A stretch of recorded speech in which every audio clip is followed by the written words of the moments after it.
Everybody knows that the best customer service is not free, right? Is that true?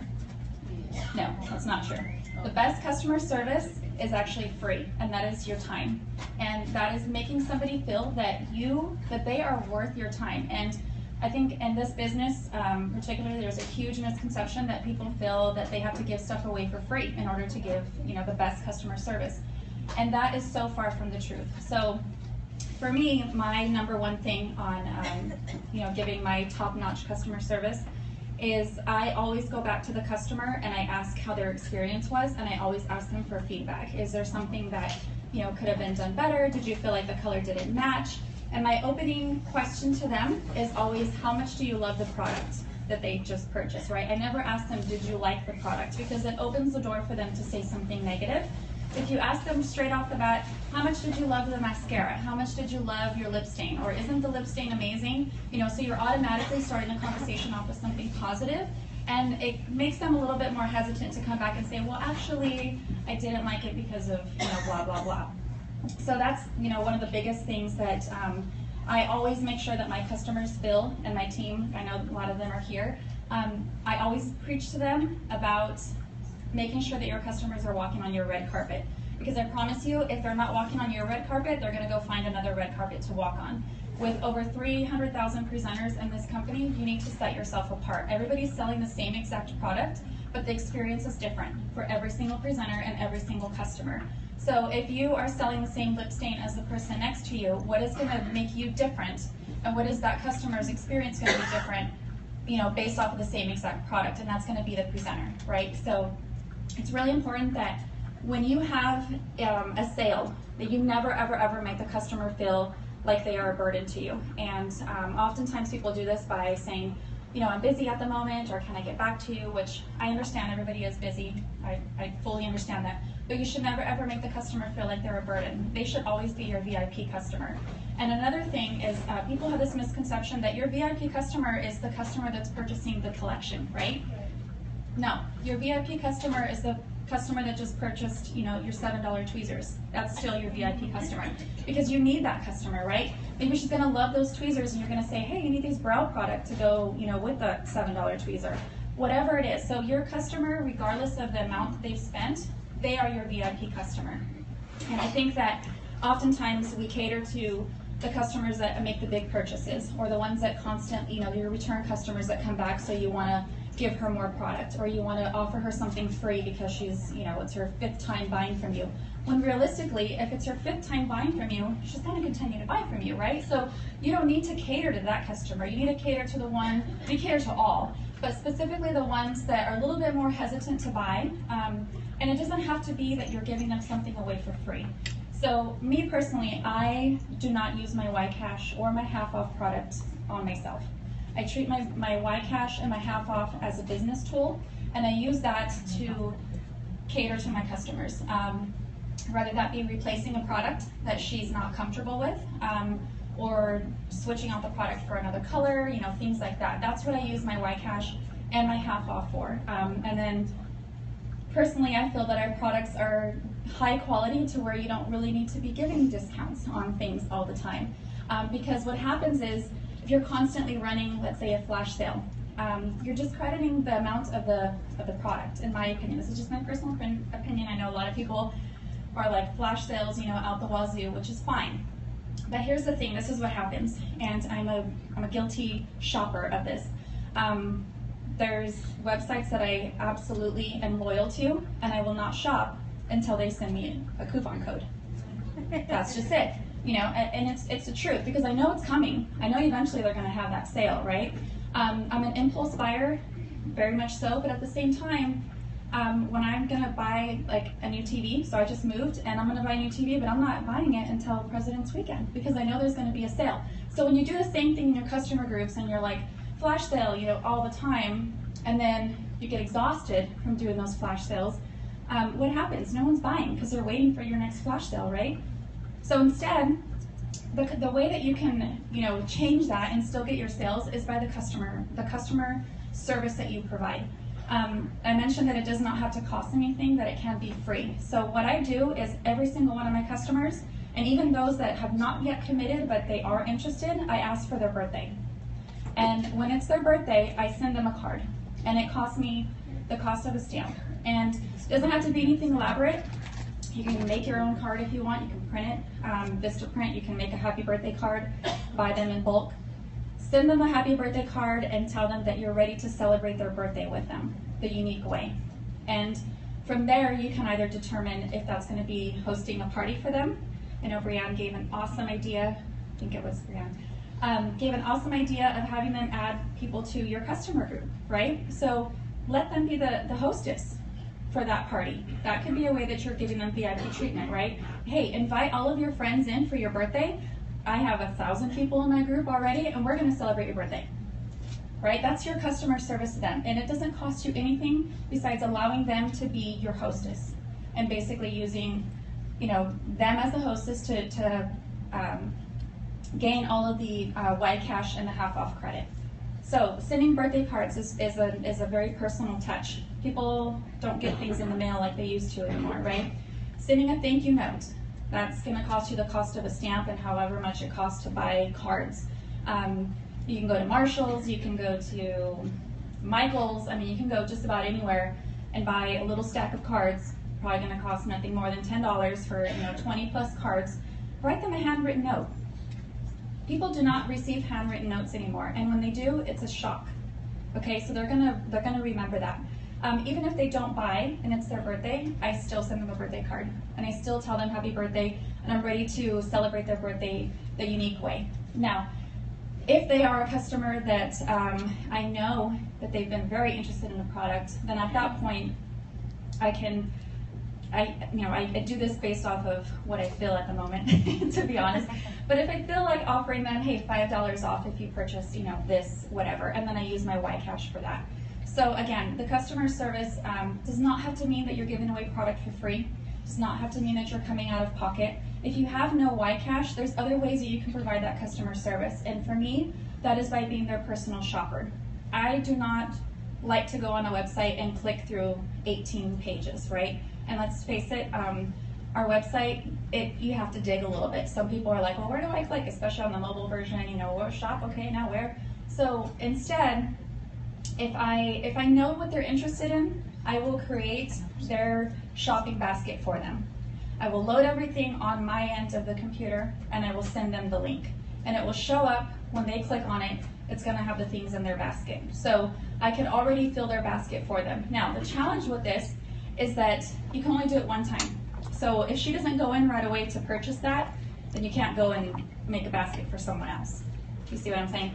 So you can't say, well, I'm going to make 5 baskets today and send them out because everyone's all going to get the same stuff when they click on that link. At our Black Status retreat, this is something that I was begging for. If we can, create the opportunity in our back office to be personal shoppers for our customers. Another thing that I do is I stalk.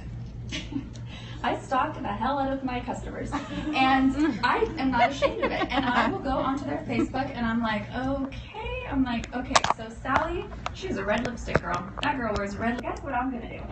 I'm gonna message Sally, and I'm gonna say, we have this you need loaded. It's got your name all over it. And then I'm gonna send her the link, right? Obviously, you're gonna add your own personal touch with that, but I know that that's what she likes. If I have a customer that is constantly talking about dry skin, because everyone has dry skin right now, don't lie, you do, because it's winter, right? So I had a customer who has never purchased from me, but she's just complaining up and down her wall about how dry her skin is. Her arms, her legs, she hasn't shaved, this and that, whatever. And so I sent her the moisturizer and Uplift, the links to it, and photos of it. And that is my customer service to her, like, hey, I realize that you've never purchased anything, but you're still a VIP customer to me, and I'm gonna treat you like one, right? So I went out of my way to send her the links to them, not just say, hey, we have this awesome moisturizer, here's my link, go find it. I'm not sending my customers on an Easter egg hunt. I'm gonna do the work for them because I know how to maneuver through my website much easier, much quicker than my customer would, right? Again, it's that red carpet treatment where my customers don't feel like they need to go out and search for what it is that I'm talking about, okay? So I always provide them with that personal link. And going back to me stalking my customers, if I see that a customer of mine has, she's not a mascara person, she's more of like an eyebrow, very simple eyebrow, new look, I'm gonna lead her towards those products. And I do this through personal messages. I'm very much of a personal message type person, especially with the Facebook algorithms. If you guys aren't familiar with that, Facebook wants you to pay to let everybody see what you're posting. So for me, you can post in a group, in your VIP group, and maybe half the people won't see it. And that's, I don't want to waste my time doing that. So instead, I'd rather use my time wisely, and I will message my customers. And again, it's that VIP treatment. They're like, well, she's not just throwing up her website all over this VIP group for all 1,400 people to see it. And let's be real, if somebody were to come to you and say, hey, so-and-so, I noticed that, you love to wear the color pink, you're gonna be like, oh, okay, she's paying attention to me. So that's that VIP treatment, that red carpet treatment that I preach up and down to my team. They probably hate it, but I always talk about it because it's so important. If you are not giving that treatment, I promise you that somebody else is. And especially, like, think about when you go into your favorite store, right? When you go into Nordstrom, for instance, they treat you differently than if you're going into like a Walmart, right? And are you going to have a Walmart business, or are you going to have a Nordstrom business? And that's what you need to decide. Your customer service to your customer is a direct reflection of how serious you are with your business. It's just plain and simple. If you provide no red carpet treatment, your customers are not going to take you seriously. They're going to think that this is you're just there to collect their money. Thank you very much for your order. Who's next? Okay? So you never, ever, ever want to make your customers feel that way, because obviously, if they're not purchasing from you, you have no business, right? So treat them as if they are royalty to you, because they are. Because if they weren't around, then you wouldn't be around, and your business wouldn't be here either. So a couple of other things I wanted to share. So another thing that I always try to remember is that it can take months for you to gain a customer, right? Some people will watch you for a very long time. And in April, it'll be 2 years since I've been in this business, and I have my own family members that have never purchased from me, and I don't know if they're waiting for me to give them something for free or if they're just not interested, but that's okay, and I'm totally fine with that. If they don't want to buy, then that's fine. There's a lot of other people that will. But my whole thing is, it's going to take you a very long time to convince people to purchase, and it's only going to take you a couple seconds for them to stop supporting you, and that's going to be because of your customer service. If you are not willing to provide that top-notch red carpet treatment that doesn't cost a lot of money, they're going to walk away. They're going to go with somebody else. Or if you are not willing to help color match them because you're really busy, right? Everyone's really busy. I'm busy at the time. Just get whatever. We have a great return policy. I'm like, no, because I don't want to walk into Walmart and buy something and then half the time I don't take it back because it's such a hassle to stand in line, right? It's the same thing with our return policy. Yes, we have a great return policy, but don't use that as an excuse for poor customer service, okay? Don't say, well, if you don't like the color, you could just return it back. Yes, that's very true, but why don't you go the extra step and figure out what their color is? Go the extra step and figure out, hey, yes, our Touch Foundation is incredible, but I'm not gonna whine about it, and I don't whine about it to my customers. And if my customers whine about it to me, I say, I totally agree with you, but we have an even better solution. BB cream and concealer. If you haven't tried it, you're totally missing out. And because I have that that genuine excitement for the product, it rubs off on the customer as well, because I am genuinely excited about it. I think it's a great combo, and whoever came up with it is genius.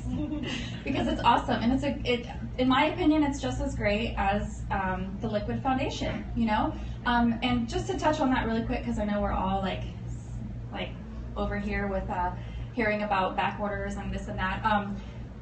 So the Liquid Touch went on back ordered because that's what we promoted, right?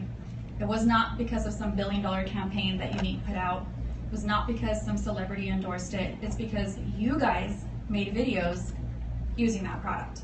So if the product's sold out, do you sit around and twirl your thumbs? Does Apple say, oh crap, we sold out all of our iPhones, so let's just wait? No, they find a solution, right? So what is the solution? Find another product and do the same thing. That's all that's marketing, you guys. That's what marketing is. And that's that customer service also. If you continuously are going to boost a product that is not available, that's poor customer service. You're leading your customers to products that are not available. So instead, I don't even focus on that. I don't even talk about it in my groups anymore. I don't talk about it to my customers. My customers that are waiting for foundation, yes, I have a waiting list, but I provide a solution to them, and that's my red carpet treatment. Hey, I don't want you to wait for 2 months. How about you try this? And I'm positive that you're gonna love it, because it's great, right? If you have dry skin, if you don't have dry skin, it still works either way because it's a great solution. And again, it's what we're promoting. So it's that VIP treatment that you guys are all gonna like have dreams about tonight, because I keep talking about it. And then, so another thing is that your customer's perception is your business reality. Which means basically if your customers are looking at you like she's got a Walmart business, then you have a Walmart business, because that's what your customers are viewing you as, and that all comes down to your customer service. If you are not giving them the red carpet treatment, they're not going to feel like they're getting high quality products. If you continuously give them the discounts, it's not high quality products, right? So you have to be really careful about how you're running your deals and your incentive groups, or else you're gonna get into this cycle where people are constantly gonna wait for the sale. They're gonna be like me. They're gonna wait until you send them the email that says 30% off, use code President's Day, you know? So that's really important also. Sorry, I think I'm squirreling right now. Okay, so anyway, so that's like my main takeaways basically for you guys, is that you have to provide the treatment that's going to make somebody feel, regardless of the amount that they've purchased, that they are one of your most important customers. And I let every single customer know that they are my VIP. And I will message them and I will say, I'm so thankful for you, you know, you're one of my VIP customers. And she's like, oh, I was a sharpener. And I'm like, hey, it matters to me, right? It's really important, because pretty soon you're going to need a pencil to put inside that sharpener. And you're going to want to buy it. And I'm going to be there and I'm going to help you buy it, right? So that's really important. Okay, I think I have 5 minutes before I get the hook. Any questions? Yes. When you're stalking someone on Facebook, Always. They don't really have any of their own personal information. It's copies and shares of. Oh, I don't care what they're posting. I'm looking at their pictures. But they don't even have very many pictures. How do you get around that? They don't stalk them. By the next document. What did your neighbor say? I just said they could be private, so that they're not friends, so she can't see their settings are so. Right, yeah. right. So, I know a lot of times people will say, "Oh, I had a party that flopped," and I'm like, "Okay, so what did you do?" When I try to do my coaching, and then they're like, "Oh, well, I posted every single day, and I tagged the hostess and all 510 of her friends," and I'm like, "Okay," and I'm like, "Did you check any of her friends' pictures? Did you stalk any of her friends? You know, did you see that Lacey like loves red lipstick?" Because I would have tagged Lacey in that picture, right? I would have, or in that video, whatever it is that I posted. So again, we like preach it over and over again. No party is ever a dead party, because you should have made friends in there. You should have complimented half the people in that party, and you would compliment them by stalking them. You go on their page and you stalk them. You see what the hell they like and what kind of products they're going to be using. If they are a very glamorous, you know, person, or if they have a lot of pictures of Mac or whatever it is on their Facebook. Yes, some profiles are private, but you should be able to tell by the little bit that you can stalk what kind of person she is. I sound terrible saying that, but really, it is important, and you need to stalk your customers and people in those parties. Any other questions? No? Yes. I actually send postcards to my customers. I made a postcard with a print with my photo on the front of it. Perfect. And I'm like blowing a kiss and stuff. But I send that to them because it's eye-catching, and it's less expensive to mail a postcard than it is to mail Absolutely, yes. a card. But that's like their first time, and it has my website, it has my name printed on the back, and thank you, and then I write a handwritten note. That's like that's my first customer the first time. And then after that, I send like thank you cards again at Target. Let's say either they have a cute phrase, they don't even necessarily need to say thank you, but the dollar bin at Target is your like best friend. We must be competing through that dollar bin, because sometimes I'll say something